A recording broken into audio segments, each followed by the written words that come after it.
Selamat pagi para sahabatku, saudaraku seiman dalam Kristus. Marilah kita siapkan hati dan pikiran kita untuk mendengarkan firman Tuhan.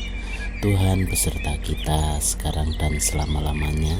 Inilah Injil Yesus Kristus menurut Markus bab 7 ayat 1 sampai 13. Perintah Allah dan adat istiadat Yahudi. Pada suatu kali serombongan orang Farisi dan beberapa ahli Taurat dari Yerusalem datang menemui Yesus. Mereka melihat bahwa beberapa orang muridnya makan dengan tangan najis, yaitu dengan tangan yang tidak dibasuh. Sebab orang-orang Farisi seperti orang-orang Yahudi lainnya tidak makan kalau tidak melakukan pembasuhan tangan lebih dahulu, karena mereka berpegang pada adat istiadat nenek moyang mereka. Dan kalau pulang dari pasar, mereka juga tidak makan kalau tidak lebih dahulu membersihkan dirinya. Banyak warisan lain lagi yang mereka pegang, umpamanya hal mencuci cawan, kendi, dan perkakas-perkakas tembaga. Karena itu orang-orang Farisi dan ahli-ahli Taurat itu bertanya kepadanya, "Mengapa murid-muridmu tidak hidup menurut adat istiadat nenek moyang kita, tetapi makan dengan tangan najis?" Jawabnya kepada mereka, "Benarlah nubuat Yesaya tentang kamu, hai orang-orang munafik, sebab ada tertulis, bangsa ini memuliakan aku dengan bibirnya, padahal hatinya jauh daripadaku. Percuma mereka beribadah kepadaku, sedangkan ajaran yang mereka ajarkan ialah perintah manusia. Perintah Allah kamu abaikan untuk berpegang pada adat istiadat manusia." Yesus berkata pula kepada mereka, "Sungguh pandai kamu mengesampingkan perintah Allah supaya kamu dapat memelihara adat istiadatmu sendiri. Karena Musa telah berkata, hormatilah ayahmu dan ibumu, dan siapa yang mengutuki ayahnya atau ibunya harus mati. Tetapi kamu berkata, kalau seorang berkata kepada bapaknya atau ibunya, apa yang ada padaku yang dapat digunakan untuk pemeliharaanmu, sudah digunakan untuk korban, yaitu persembahan kepada Allah. Maka kamu tidak membiarkannya lagi berbuat sesuatu pun untuk bapaknya atau ibunya.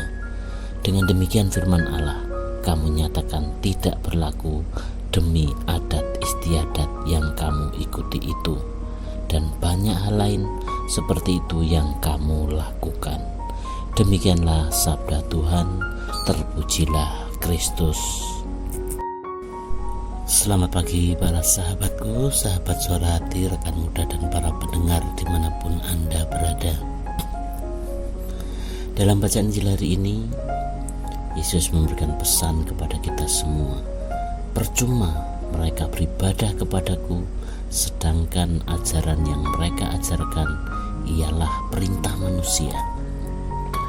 Beberapa suku di Indonesia sangat meninggikan tradisi sehingga urusan dengan Tuhan pun dapat dikesampingkan atau diabaikan, dinomorduakan. Sama halnya dengan orang-orang Yahudi sangat meninggikan tradisi.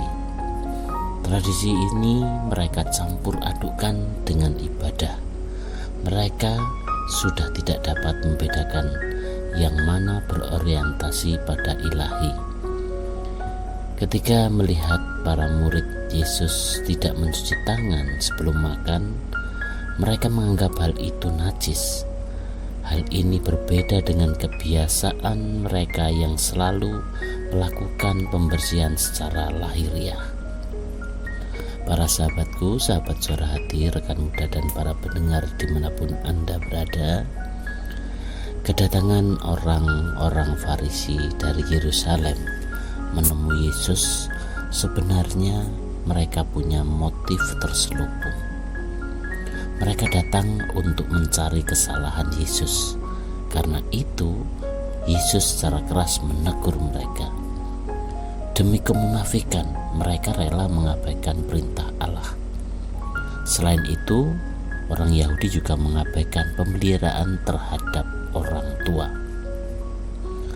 Mereka berpikir kalau sudah mempersembahkan kurban kepada Allah, maka tidak perlu memperhatikan orang tuanya. Mereka menggantikan kemurnian moral dengan hal-hal yang hanya sifatnya seremonial. Yesus menjelaskan bahwa makanan yang masuk dari luar tidak mencemari hati. Kenajisan sesungguhnya terdapat di hati yang dikeluarkan melalui perkataan dan tindakan jahat. Para sahabatku, sahabat Suara Hati, rekan muda dan para pendengar dimanapun Anda berada, di zaman sekarang ini menjelang pemerintahan yang baru, kita bisa segera mungkin tertarik dengan penampilan-penampilan lahiriah dan apa yang kasat mata, yang bisa terlihat dengan mata kita. Mungkin kita tergiur pada penampilan yang menarik, pakaian yang terlihat berlente, wajah rupawan, atau tutur kata yang memikat. Namun ujung-ujungnya kita tertipu karena apa yang tampil dan terlihat tidak selaras dengan maksud dan isi hati. Memang tidak mudah menjadi dan menemukan orang yang jujur dan apa adanya. Situasi hidup terkadang menuntut kita untuk jadi orang yang munafik. Kejujuran dan keterbukaan kerap kali beresiko besar, beresiko pada hidup kita. Karena jujur dan apa adanya bisa jadi kita di PHK, dikucilkan, dijauhkan, bahkan mungkin bisa dibunuh. Kondisi itu bisa memaksa kita untuk hidup munafik dan palsu, tidak apa adanya. Kita memilih hanyut dalam pusaran korupsi atau ikut arus penipuan supaya diri kita aman dan nyaman. Nah, apakah demikian sikap yang benar sebagai seorang Kristiani? Mari kita renungkan bersama. Para sahabatku, sahabat Suara Hati, rekan muda dan para pendengar dimanapun Anda berada, Tuhan tahu kejahatan yang ada dalam hati seseorang, meski ditutup-tutupi dengan sikap atau perkataan baik. Seseorang bisa terlihat benar dari luar, tetapi hatinya belum tentu mengasihi Allah. Sebenarnya tradisi dan adat istiadat tidak salah seluruhnya. Yesus sangat menentang kepalsuan. Ia menegur dengan keras orang-orang Farisi dan ahli-ahli Taurat yang munafik.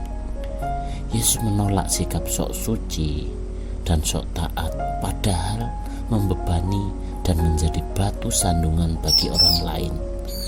Sebaliknya, orang jujur dan asli adalah kekasih Allah. Mereka akan nyaman, hidup damai, aman, tentram dalam kasih Tuhan selama-lamanya. Ingat, kebenaran Tuhan jauh melampaui tradisi dan adat istiadat manusia. Adat istiadat dan tradisi seharusnya didasarkan pada firman Allah. Allah ingin hati kita mendekat padanya. Dengan demikian, hati kita akan terisi hal-hal yang mengutamakan Tuhan, tentang hidup baik dan kebenaran yang Tuhan tawarkan kepada kita. Tuhan harus lebih dihormati dan ditaati melampaui semua aturan lahiriah yang dibuat oleh manusia. Utamakan Tuhan, taati perintahnya, dan jalin persekutuan yang erat dengannya. Kita akan menjadi damai bersama Tuhan. Demikianlah permohonan kita hari ini. Marilah kita berdoa dalam nama Bapa dan Putra dan Roh Kudus. Amin. Bapa yang penuh kasih, terima kasih untuk firman-Mu hari ini, di mana Engkau mengajarkan kami untuk tidak bersikap munafik. Ampunilah dosa dan kepalsuan yang mungkin pernah kami lakukan. Tumbuhkanlah kejujuran dan kemurnian di dalam hati kami, karena kami ingin Engkau cintai sepenuhnya. Dalam nama Bapa dan Putra dan Roh Kudus. Amin.